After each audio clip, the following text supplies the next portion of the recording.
I, 32F, have been dating a widower with a daughter, Nara, 12F, for a year. We currently moved to a new city because of my boyfriend's job promotion. I freelance, and are in the middle of settling down. Nara and I get along very well. Nara plays tennis. Since the move, she's been in the school team and competed a bit. The parents of her teammates often organize some kind of get-together, and her father and I tried our best to have her attend most of them. I would say Nara got along well with all her teammates, and I thought the parents were friendly. Last week the team captain's parents hosted a potluck party at their place. Nara and I brought over some brownies. There really was a lot of all kinds of food. The team captain's father did most of the greeting, telling us his wife was preparing something special for us all. Once everyone was at the party, the wife came out of the kitchen with a special dish, a recipe of a specific country. Now, Nara looks white, but her late mother actually came from that very country.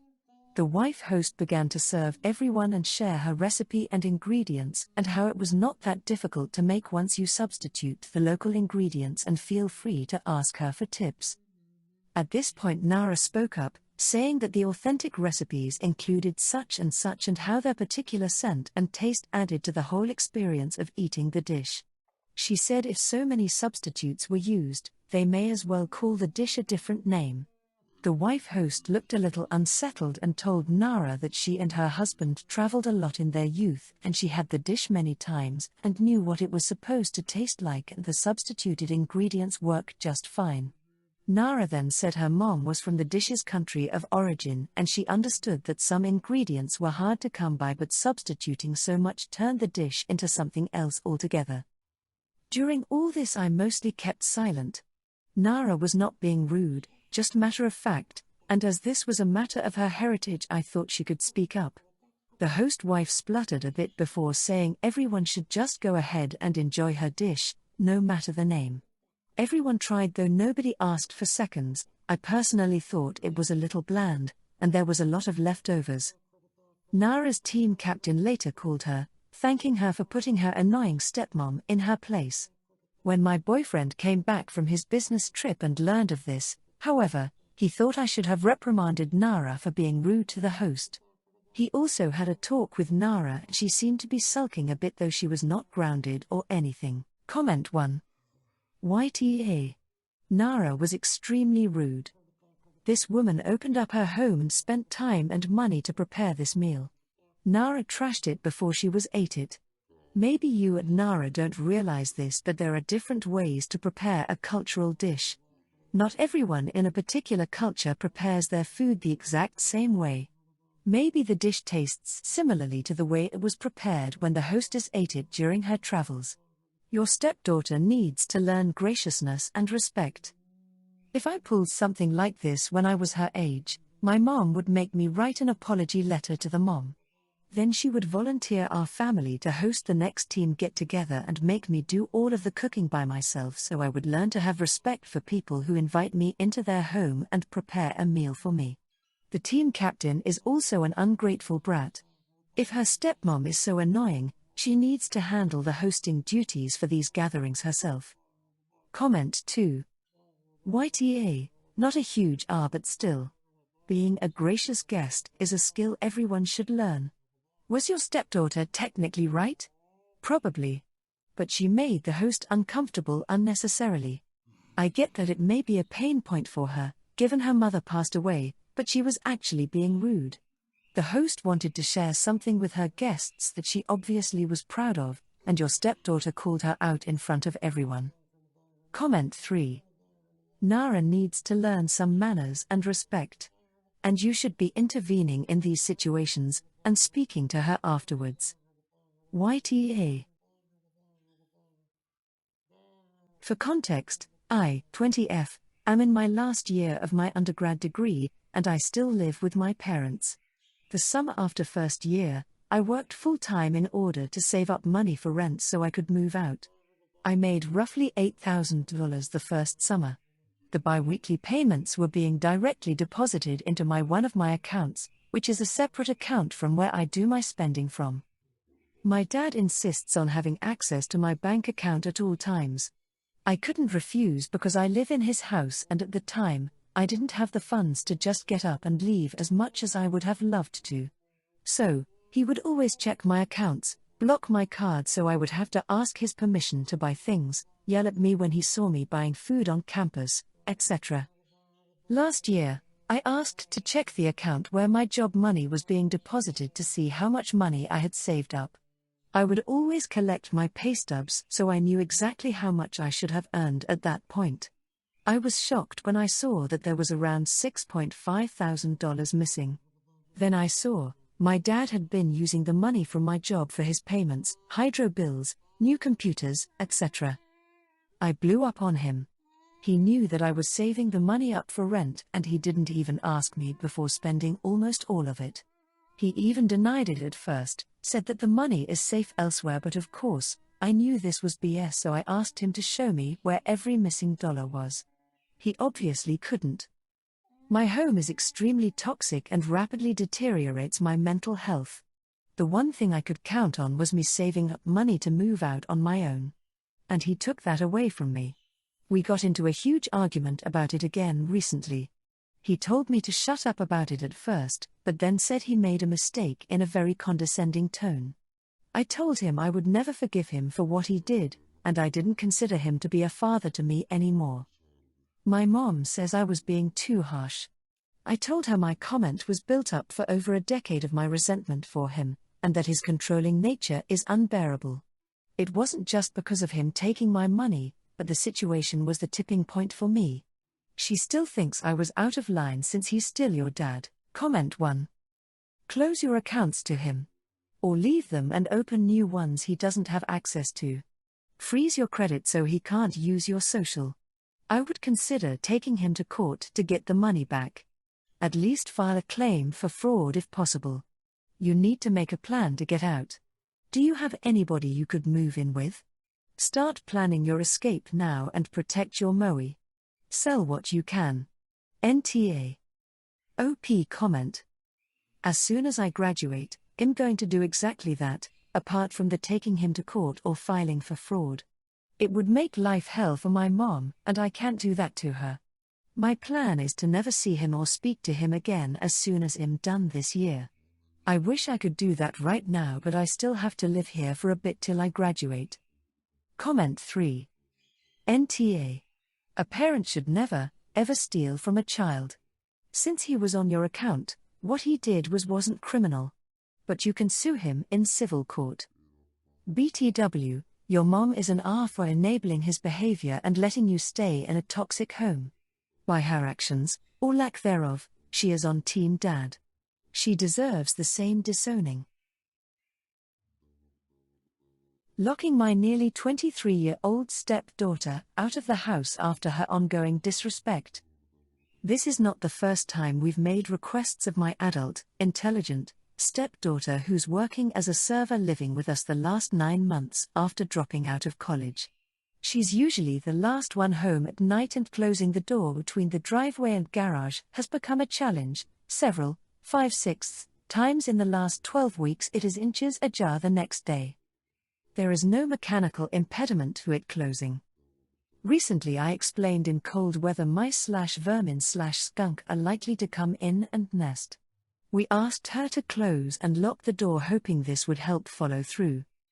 Working long hours, we often don't see her for more than a few minutes in a day. We've taken to texting photos of the messes left behind. She's a grade A slob, asking for her help/consideration. She constantly apologizes without modifying her behavior, to the point where my wife, her mom, told her some weeks back, "I don't believe you are sorry because you are not modifying your behavior." I began using this terminology myself. This resulted in occasions where I sent photos of problems only for them to be ignored. When confronted, we got the reply, "Well, I didn't know what to say, because if I said I was sorry you wouldn't believe it, so I just said nothing." We let her know that no reply was worse than any other option at all. She's been on our phone bill paying $15 per month for unlimited everything with a top-tier carrier, the best phone deal anyone could have, but required nudging many months for payment. Again, She is currently making $1,000 plus/WK. It has been made clear to her that not responding to our texts and/or not staying current with her bill will result in dropping her from the plan. My wife has been out of town this week and we've had a really good week. I've been taking favorite dinner requests from her for the nights she has been home. Low drama. Wednesday morning is literally freezing where we live and the garage door is open again. I text her a photo captioned "annoying. Go work out" and she's gone when I get home. I do not get any text response all day, nothing. As the third parent in the mix, my vote has, probably rightly, only ever carried little weight, but after suggesting she wasn't ready to go to college, and being overruled, and the following day suggesting it again when she was suddenly $4,400 short since the prior day. Overruled again. You see the pattern here. No consequences. Ever. I have stated that a different approach is the only way to get a different result. So, I lock the door, she can't get in. Instead of arriving home at 10, she gets home at midnight, I'm fast asleep, she can't get in and sleeps at friends'. Note, we live somewhere very safe. I knew she had multiple friend options and that's what actually happened. I told her she needs to get her own phone bill, she's off hours. Wife is livid with me. Comment 1, stepdaughter needs to be respectful to your requests, and something as simple as making sure the door is closed is a simple ask. That being said, passive-aggressive texts and demanding a reply when no reply will be satisfactory is petty. And locking somebody out because you are unhappy is childish and potentially dangerous, regardless of how safe you think your area is. Comment 2. Has she been assessed for ADHD? What you're describing doesn't sound like someone who is maliciously ignoring her parents or purposely forgetting things. It sounds like a textbook description of someone who has untreated ADHD. If so, you have been ignoring the underlying issues while trying to punish, lecture and cajole her ADHD away. There are treatment options. Having her see her primary care physician is a good first step. Comment 3. That you think you have a vote on your stepdaughter's education is crazy. Then, knowing that your vote has little weight, you decided to skip the vote altogether, lock her out? Of course, Erta. I'd say everyone sucks, but I'm judging based on your wife, not your stepdaughter, since she is the one who is upset with you. She has every right to be with you making unilateral decisions for her child when she is out of town.